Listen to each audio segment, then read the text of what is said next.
सुप्रभात। मैं हूं जगेंद्र राणा। आज की हमारी आध्यात्मिक चर्चा का विषय है जन्म मरण से मुक्ति। जन्म मरण से मुक्ति।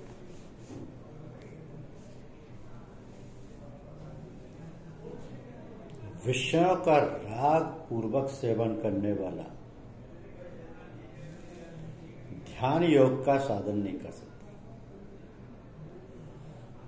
वह अगर विषयों का राग पूर्वक सेवन करेगा तो वृत्तियां बहुर्मुख होने से ध्यान में नहीं लगेगी और विषयों का चिंतन हो। सांसारिक वस्तु महत्वपूर्ण है, अपने को सुख दे रही है, आगे भी सुख देगी, अतः अपने पास बनी रहे, ऐसा जो भाव है उसका नाम राग। तात्पर्य यह है कि अंतःकरण में जो असत वस्तु का रंग चढ़ा हुआ है वो राग है। किसी असत वस्तु में राग रहते हुए कोई उसकी प्राप्ति में बाधा डालता है तो उसके प्रति द्वेष हो जाता है। ये नियम है कि संसार के किसी अंश में राग हो जाए तो दूसरे अंश में द्वेष हो जाता है।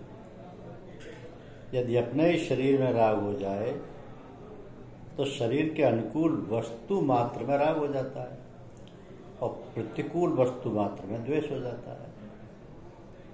तो संसार से राग से भी संबंध जुड़ता है और द्वेष से भी संबंध जुड़ता है। इसलिए राग और द्वेष वाली बात का चिंतन अवश्य होता है। इसलिए इन दोनों का परित्याग करना। उस महात्मा को नित्य ही ध्यान योग के परायण रहना चाहिए, अर्थात ध्यान के सिवाय कोई दूसरा साधन न करे। ध्यान के समय तो ध्यान ही करे, ध्यान करे और व्यवहार के समय चलते फिरते, खाते पीते, काम धंधा करते समय भी ये ध्यान या ये भाव सदा बना रहे, क्योंकि एक परमात्मा के सिवाय संसार की स्वतंत्र सत्ता नहीं है। गुणों को लेकर अपने में जो एक विशेषता दिखती है उसे अहंकार कहते हैं।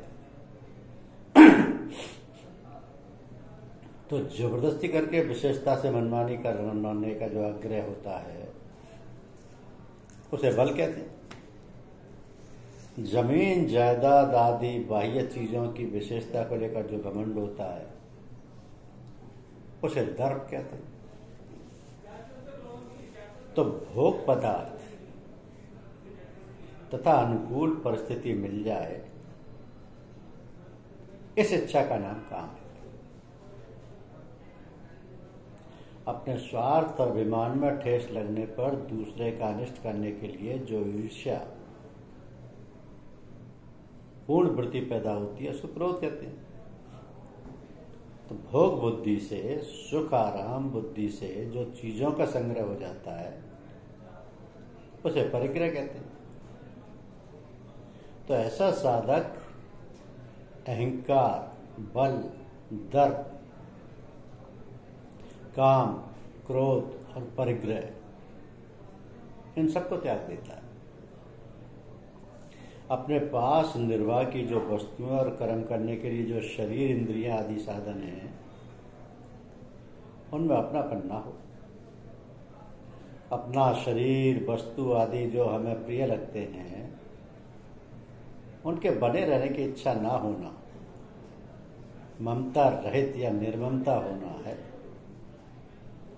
तो असत संसार के साथ संबंध रखने से ही अंतःकरण में अशांति और हलचल पैदा होती है। जड़ता से सर्वथा संबद्ध विच्छेद होने पर अशांति दूर हो जाती है। ममता रहित और शांत मनुष्य परमात्मा की प्राप्ति का अधिकारी बन जाता है। तो जब अंतःकरण में विनाशशील वस्तुओं का महत्व मिट जाता है तब अंतःकरण की अहंकार, घमंड आदि वृत्तियां शांत हो जाती हैं, इनका त्याग हो जाता है। और फिर अपने पास जो वस्तुएं हैं उनका भी त्याग हो जाता है। ममता ना रहने से सुख और भोग वृद्धि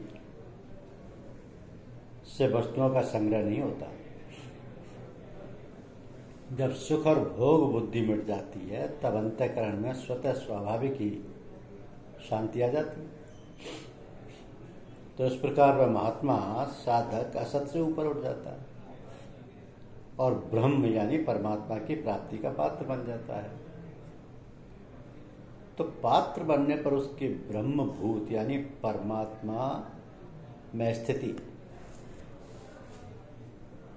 परमात्मा में स्थित अवस्था अपने आप हो जाती है। इसके लिए उसको कुछ करना नहीं पड़ता।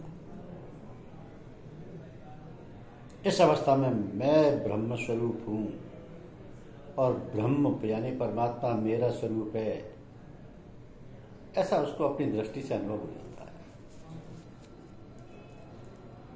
असत वस्तुओं का महत्व मिट जाने पर साधक के चित्त में स्वाभाविक प्रसन्नता रहती है, क्योंकि अप्रसन्नता का कारण मिट जाने पर फिर कभी अप्रसन्नता होती नहीं। कारण कि उस महात्मा या साधक के अंतःकरण में अपने सहित संसार का अभाव और परमात्म तत्व का भाव अटल रहता है। उस प्रसन्नता को प्राप्त होने पर वह शोक चिंता नहीं करता, क्योंकि उत्पत्ति और नष्ट होने वाली तथा आने जाने वाली परिवर्तनशील परिस्थिति, व्यक्ति, वस्तु, पदार्थ आदि के बनने बिगड़ने से उसके आने जाने वाली परिस्थिति का असर हो ही कैसे सकता है।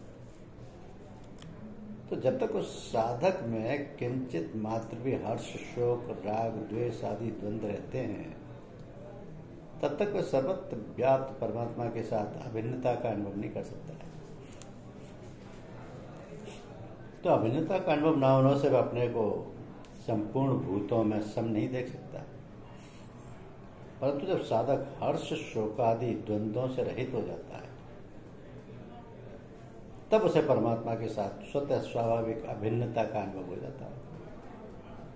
तब वो ब्रह्मभूत अवस्था को प्राप्त प्रसन्न मन वाला साधक ना तो किसी के लिए शोक करता है और ना किसी की इच्छा करता है। तो ऐसा संपूर्ण प्राणियों में संभाव वाला महात्मा साधक परमात्मा की पराभक्ति को प्राप्त हो जाता है। जिस प्रकार संपूर्ण नदियों का जल चारों ओर से परिपूर्ण समुद्र में आकर मिलता है, पर समुद्र अपनी मर्यादा में अचल प्रतिष्ठित रहता है, ऐसे ही संपूर्ण भोग पदार्थ जिस संयमी मनुष्य में विकार उत्पन्न किए बिना ही उसको प्राप्त होते हैं, वही मनुष्य परम शांति को प्राप्त होता है, भोगों की कामना वाला नहीं। तो संसार के संपूर्ण भोग उस परमात्म तत्व को जानने वाले संयमी मनुष्य को प्राप्त होते हैं। उसके सामने आते हैं पर वे उसके कहे जाने वाले शरीर और अंतःकरण में सुख दुख रूपी विकार पैदा नहीं कर सकते। अतः वह परम शांति को प्राप्त होता है, अर्थात उसकी जो शांति है वह परमात्म तत्व के कारण से है, भोग पदार्थों के कारण से नहीं। अप्राप्त वस्तु की इच्छा का नाम कामना है। स्थित प्रज्ञ महापुरुष संपूर्ण कामनाओं को त्याग देता है। कामनाओं का त्याग कर देने पर भी शरीर निर्वाह मात्र के लिए देश, काल, वस्तु, व्यक्ति, पदार्थ आदि की जो आवश्यकता दिखती है उसका नाम स्पृहा। स्थित प्रज्ञ पुरुष इस स्पृहा को भी त्याग कर देता है, क्योंकि जिसके लिए शरीर मिला है और जिसकी आवश्यकता थी उस तत्व की प्राप्ति होगी। अब शरीर रहे या ना रहे, शरीर निर्वाह हो या ना हो, इस तरह वह बेपरवाह रहता है। यही उसका निष्प्रह होना। निष्प्रह होने का यह अर्थ नहीं है कि वह निर्वाह की वस्तुओं का सेवन नहीं करता, और निर्वाह की वस्तुओं का भी सेवन करता है, पथ्य का भी ध्यान रखता है। तो कहने का मतलब ये है कि साधना अवस्था में वो शरीर के साथ जैसा व्यवहार करता था वैसा व्यवहार अब भी करता है, परंतु शरीर बना रहे तो अच्छा, जीवन निर्वाह की वस्तुएं मिलती रहे तो अच्छा है। ऐसी उसके भीतर कोई परवाह नहीं होती, क्योंकि संपूर्ण कामनाओं का त्याग किए बिना कोई स्थित प्रज्ञ नहीं हो सकता, और कामनाओं के त्यागने पर संसार के साथ संबंध रह ही नहीं सकता। तो वह ममता का सर्वथा त्याग कर देता है। अर्थात जिन वस्तुओं को वो अपनी मानता है वे वास्तव में अपनी नहीं है, बल्कि संसार से मिली है। संसार से मिली वस्तु को अपनी मानना भूल है। ये भूल मिट जाने पर वह ममता रहित हो जाता है। उस स्थित प्रज्ञ महापुरुष में अहंकार नहीं रहता। ये शरीर में ही है, इस तरह शरीर से तादात्म्य में मानना अहंकार है। जब दृष्टा यानी आत्मा दृश्य यानी संसार से अलग होता है तब वो स्थित प्रज्ञ निरंकार हो जाता है। तो शांति हर मनुष्य में स्वतः सिद्ध है। केवल उत्पन्न एवं नष्ट होने की वस्तुओं में सुख भोग की कामना से और उससे ममता का संबंध रखने से यह शांति होती है। जब संसार की कामना, स्पृहा, ममता और अहंता में मैंपन सर्वथा छूट जाते हैं तब स्वतः सिद्ध शांति का अनुभव हो जाता है। तो ये ब्राह्मी यानी परमात्मा को प्राप्त हुए साधक की स्थिति है। अहंकार रहित होने से जब व्यक्तित्व मिट जाता है तब उसकी स्थिति स्वतः ही ब्रह्म यानी परमात्मा में होती है, क्योंकि संसार के साथ संबंध रखने से व्यक्तित्व था, उस संबंध को सर्वथा तोड़ देने से योगी की अपनी कोई व्यक्तिगत स्थिति नहीं रहती। तब वही नित्य योग की प्राप्ति है। उसमें एक ही तत्व रहता है, क्योंकि जब तक शरीर में अहंकार रहता है तभी तक मोहित होने की संभावना बनी रहती है। परंतु जब अहंकार का सर्वथा अभाव कर ब्रह्म यानी परमात्मा में अपनी स्थिति का अनुभव हो जाता है तब व्यक्तित्व टूटने के कारण फिर कभी मोहित होने की संभावना नहीं रहती, क्योंकि सत और असत को ठीक तरह से न जानना ही मोह है। वस्तुतः स्वयं सत होते हुए भी असत के साथ अपनी एकता मानते रहना ही मोह है। जब वह असत को ठीक तरह से जान लेता है तब असत से उसका संबंध विच्छेद हो जाता है और सत में अपनी वास्तविक स्थिति का अनुभव हो जाता है, और इस स्थिति को प्राप्त कर लेने से फिर वह कभी मोहित नहीं होता। और जड़ता का सर्वथा त्याग होने से अंतकाल में भी इस स्थिति को प्राप्त कर लेने से और निर्वाण यानी शांत ब्रह्म यानी परमात्मा को प्राप्त होकर जन्म मरण से मुक्त हो जाता है। जन्म मरण से मुक्त हो जाता है। तो मनुष्य के सूक्ष्म शरीर में दयाल काल मिश्रित लीला है, क्योंकि सूरत प्राण एवं मन के साथ मिली हुई है। सूक्ष्म शरीर में सुषुम्ना नाड़ी के अंदर शब्द एवं प्रकाश है। सूरत शब्द सुनती है और सूरत के प्रकाश भी देखती है, लेकिन इस ब्रह्मांड शरीर में सूरत शब्द की सारी लीलाएं काल पुरुष के अधीन है। इस देश में अर्थात मनुष्य के ब्रह्मांड शरीर में सुख दुख के छुटकारा तो है, शांति भी मिलती है, किंतु आवागमन से छुटकारा नहीं मिलता, क्योंकि ये लोग भी काल के अंतर्गत है। अब ये अवस्था लोक एवं परलोक के बीच की अवस्था है। इसमें ना मनुष्य को सुख है और न दुख है, शांति है। मगर जन्म मरण से ब्रह्मांड लोक में भी छुटकारा नहीं है। आवागमन से छुटकारा तो केवल पार ब्रह्मांड शरीर में ही है। यही मनुष्य का परलोक है।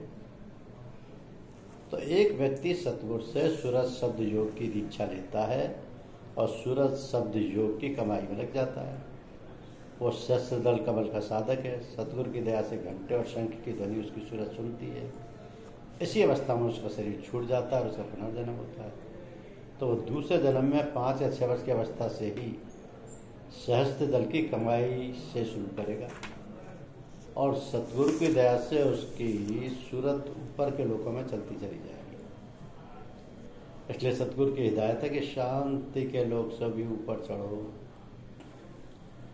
सूक्ष्म शरीर अथवा ब्रह्मांड शरीर को छोड़कर सतगुरु की दया से और सूरज शब्द योग की कमाई से पार ब्रह्मांड के ऊंचे लोक में चढ़ने से साधक को अभीष्ट गति प्राप्त होती है।